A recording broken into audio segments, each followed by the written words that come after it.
말씀을 마음에 새겨라. 말씀을 마음에 새겨라 하는 제목으로 말씀을 전합니다.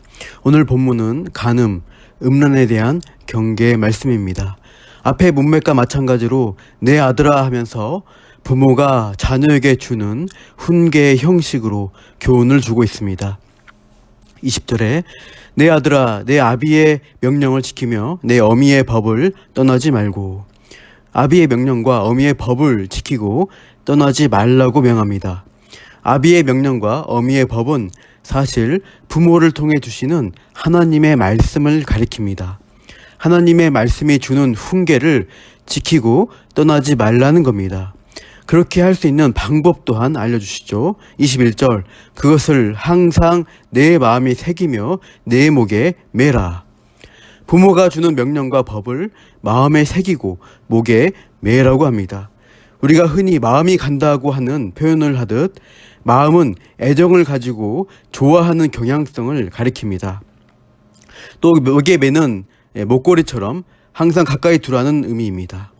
하나님의 말씀을 마음에 두고 사모하며 목걸이처럼 몸에 늘 착용하듯 늘 항상 말씀을 가까이 하는 태도를 가지라는 거죠.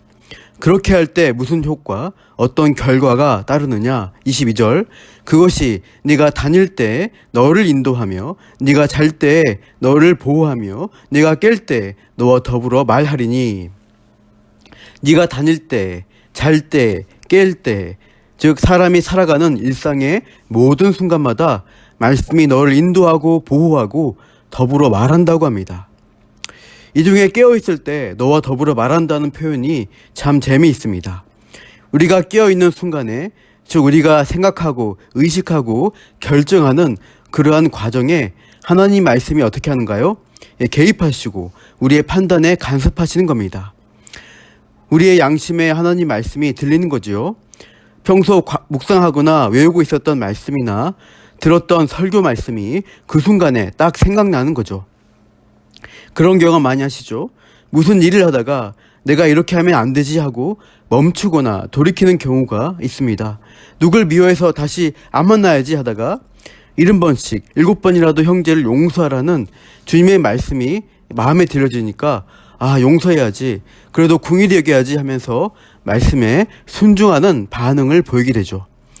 부부싸움에서 화내고 있다가도 분을 내어도 죄짓지 말며 해가 지도록 분을 품지 말라고 하신 말씀에 이제 화 풀어야지 하지 않을까 고민도 하게 됩니다. 오늘 잠언 본문 말씀과 비슷하게 모세도 신명기에서 이렇게 명령했습니다.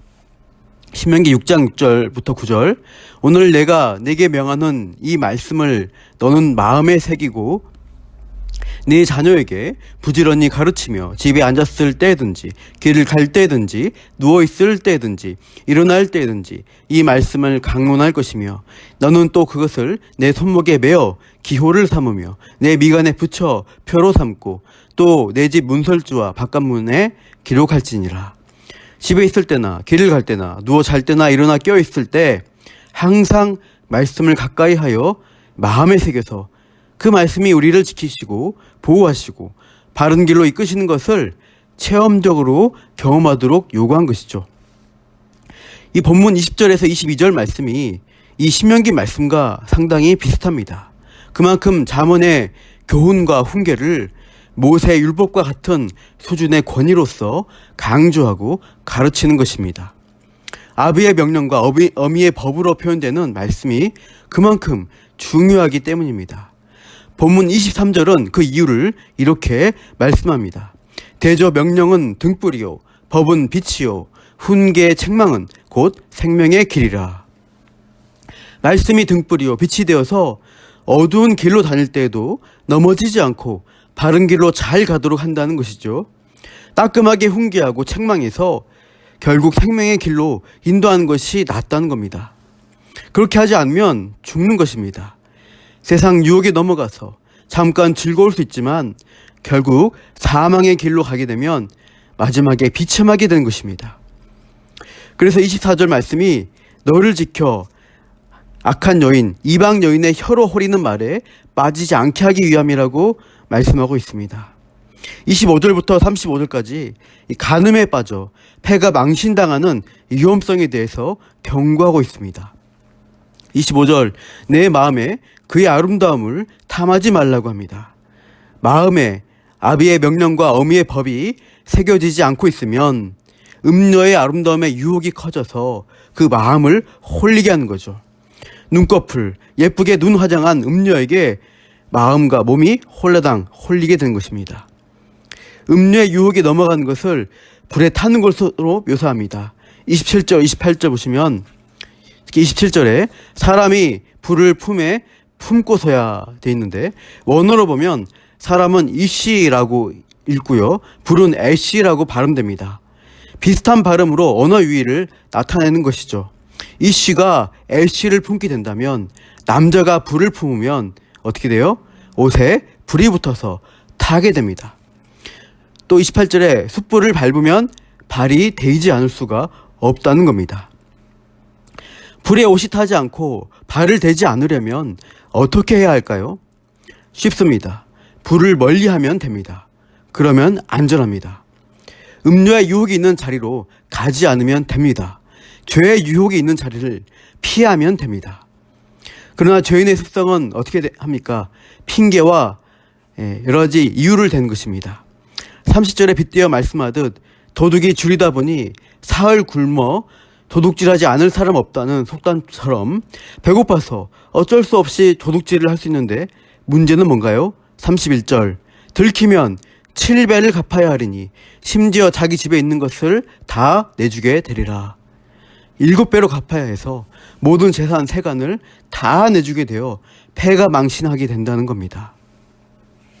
저 여자의 아름다움 때문에 옷차림이 유혹적이어서 술김에 분위기에 취해서 간음하게 되었다, 외도하게 되었다는 변명은 진짜 변명일 뿐입니다. 32절 이후 35절까지 그 결과를 나타내죠. 여인과 간음한 자는 무지한 자라. 이것을 행하는 자는 자기의 영혼을 망하게 하며 상함과 능욕을 받고 부끄러움을 씻을 수 없게 되나니 남편이 투기로 분노하여 원수 갚는 날에 용서하지 아니하고 어떤 보상도 받지 아니하며 많은 선물을 줄지라도 듣지 아니하리라. 들키면 상대 여자의 남편에게 두드려 맞게 되고 부끄러움을 당하고 원수 갚음을 받아서 비참하게 되는 것입니다. 특히 32절 끝에 자기 영혼을 망하게 한다고 합니다.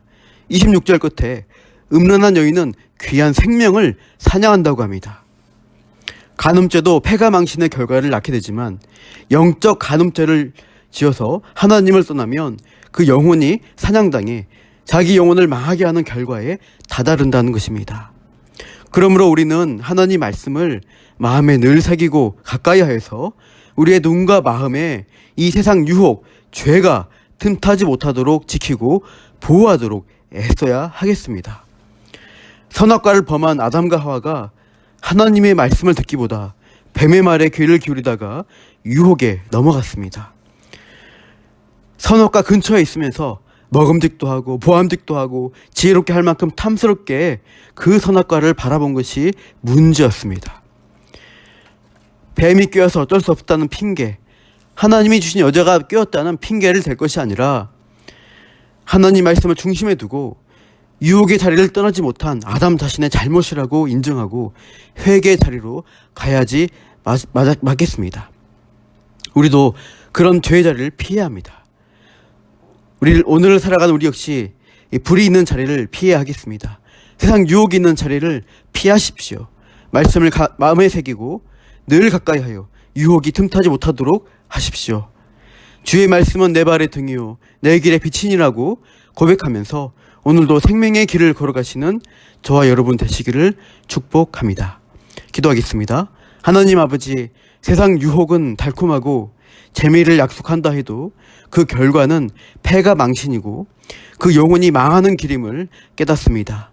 우리 마음에 하나님 말씀을 새기고 늘 가까이 하여 그 말씀이 우리를 지키고 보호하며 바른 길, 생명의 길로 인도하시도록 오늘도 함께하여 주옵소서. 감사하며 예수님의 이름으로 기도합니다. 아멘.